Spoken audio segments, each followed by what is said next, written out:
As a leader of any organization, you struggle with getting your people to want to be more driven, right? Today I'm going to talk about how to get the person who is content and lazy to be extremely competitive and hardworking.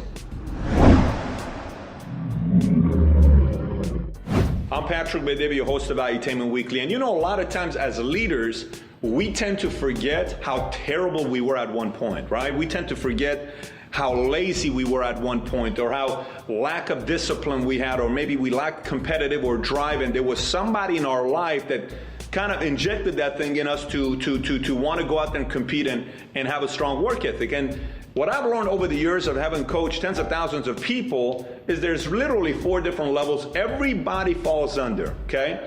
Lowest level of person, okay? They are extremely content and they're extremely lazy. So it's a content, lazy person. So what do you do with somebody who is content and lazy? Well, normally there's not a lot of stuff you can do for that person. What usually ends up happening for them, no matter how many books and stuff you give them, they tend to stay content and lazy. You wonder why. Majority of the time, this is 99% of the time, a life-changing event changes their habits. Either a girl breaks up with them, either they lose everything they have, either they go into debt, either somebody passes away. Something dramatically happens in their lives where, boom, they wake up. It happens to everybody. It's happened to all of us at one point, right? So then the third level of person you could be working with in your organization is somebody that's very competitive. I'm talking about they're super competitive, but very lazy. Okay, this is somebody that every time you give an initiative and you talk about one person or you give recognition to this one person, they are going nuts, but they don't take action. So you're glad on one side because they're so competitive, but you're upset on the other side. Why are they so content? So what do you do with this person here? What this person normally needs, what they normally need, they need to make a decision already, and 2, they need to have a lot of urgency in their lives, knowing they don't have a lot of time left. Those are 2 things the person who's competitive and lazy needs. The third level is somebody that's content.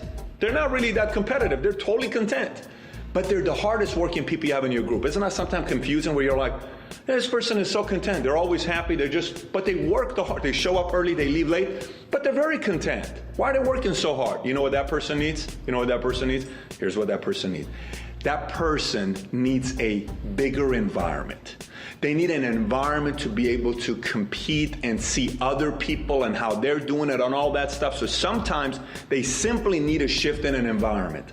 And the second thing they need is they need to start feeding their minds with more books and biographies on thinking bigger, doing bigger. Normally they're thinking too small because they're content.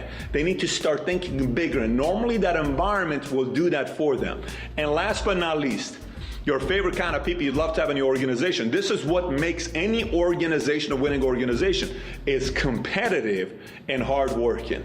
Competitive and hardworking. So someone might say, well, they really don't need anything, right? No.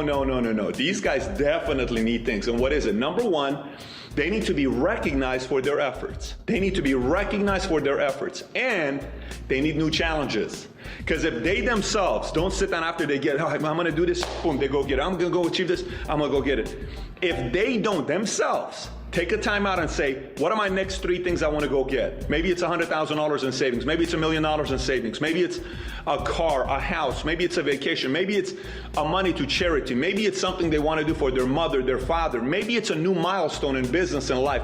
If they don't have new challenges in place, they can at any point go from level number 1, which is competitive and hardworking, to level number 2, which is content and hardworking, because they've achieved their milestone. So you need to look at this level, these 4 different levels here. 1, identify where you rank yourself, and 2, put your top 5 best people on that list and know what they need, and equip them with the values that they need for them to work on in order for them to get to the next level. It's your job as a leader to do that if you want to advance your organization. It's my message of the week to you, and please click on the link to go to my website, patrickbedivi.com, and be sure to subscribe to our weekly newsletter.